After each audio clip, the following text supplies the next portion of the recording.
Shalom, salam sehat dan tetaplah semangat. Hari ini kita kembali mendengarkan, merenungkan, dan menerapkan pengajaran tentang cinta uang. Bapak, Ibu, dan Saudara yang kekasih di dalam Kristus, kita tahu bahwa uang adalah bagian dari peradaban manusia. Sudah ada sejak ribuan tahun. Mulai dari bentuk yang paling sederhana dengan benda-benda yang dapat digunakan, logam, kertas, sampai yang digital. Tentu, manfaat dan kegunaan uang ialah sebagai alat tukar untuk setiap orang mendapatkan barang dan jasa. Dapat dilakukan setiap hari, dapat digunakan untuk kecukupan kebutuhan hari lepas hari, atau untuk pendidikan, untuk suatu upaya bisnis, dan yang lain. Cara orang mendapatkan uang juga beragam, mulai dengan menjual barang yang dia produksi, hasil pertanian, peternakan, perikanan, atau jasa yang dilakukan atau dikerjakannya. Ada juga seseorang mendapatkan upah dari pekerjaannya, baik di kantor pemerintahan, di kantor swasta, di pabrik, atau pekerjaan-pekerjaan yang lain. Terlebih khusus dalam konteks kekinian, kita tahu bahwa seseorang bisa mendapatkan uang dengan menjual jasa, jasa yang dapat berguna bermanfaat bagi orang lain.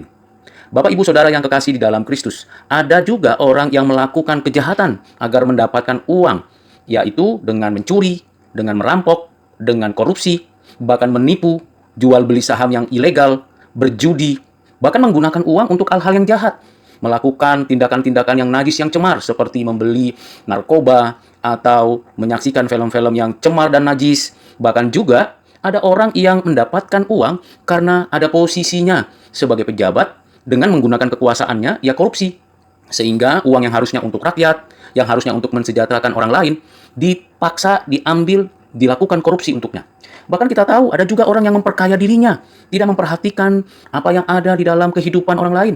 Seorang pengusaha yang hanya mencari keuntungannya saja, dan karyawannya dibiarkan susah dan tidak memiliki kemampuan untuk menjalankan hidup sehari-hari seperti dirinya. Ada juga orang yang mencintai uang lebih dari apa yang ada di sekitarnya. Cinta uang itu akar dari segala kejahatan. Itu yang dituliskan di dalam 1 Timotius 6 ayat 10. Bahkan kita tahu ada banyak orang yang memperhambakan dirinya untuk uang. Seperti tertulis di dalam 2 Timotius 3 ayat 2. Dan mencintai uang, orang tidak akan pernah puas. Sudah diberikan 1, akan minta 5, minta 10. Dan inilah yang menyebabkan orang-orang rakus, para koruptor, para pelaku kejahatan yang mencintai uang. Padahal uang itu hanya alat, bukan esensi dari kehidupan. Dan ada juga orang karena uang terlilit hutang, hubungan dengan pasangan, dengan sanak keluarga, dengan kerabat terputus karena uang. Dan karena uang bisa jadi orang melakukan tindakan yang tidak bermoral, melacurkan diri, melakukan korupsi dan pemerasan terhadap orang lain, bahkan melakukan tindakan-tindakan jahat yang lain. Bagaimana pandangan orang percaya terhadap hal itu? Kita sebagai orang percaya diberikan wewenang, kekuasaan, otoritas untuk menggunakan uang. Uang yang kita gunakan haruslah bermanfaat untuk diri, untuk keluarga, untuk sesama. Dan uang yang kita peroleh haruslah berasal dari jerih payah kinerja kita, yang sesuai, yang proporsional.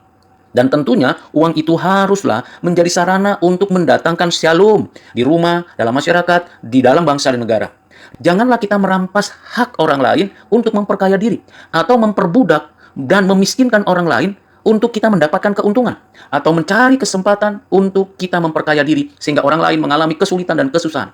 Bukankah sebagai orang percaya kita haruslah menggunakan uang itu hanya berada sebagai alat saja?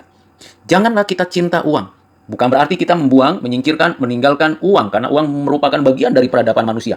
Tetapi kita harus ingat, uang bukan segala-galanya. Ada orang yang kaya raya, dan ada orang yang sangat miskin, sama-sama pada waktunya akan meninggal, dan debu tanah menjadi bagian daripada tubuhnya, dan pada waktunya rohnya kembali kepada Tuhan dan akan segera dihakimi, dan kalau dia bukan orang percaya akan dihukum. Uang tidak mampu mempertahankan nasib kekekalan dari seseorang.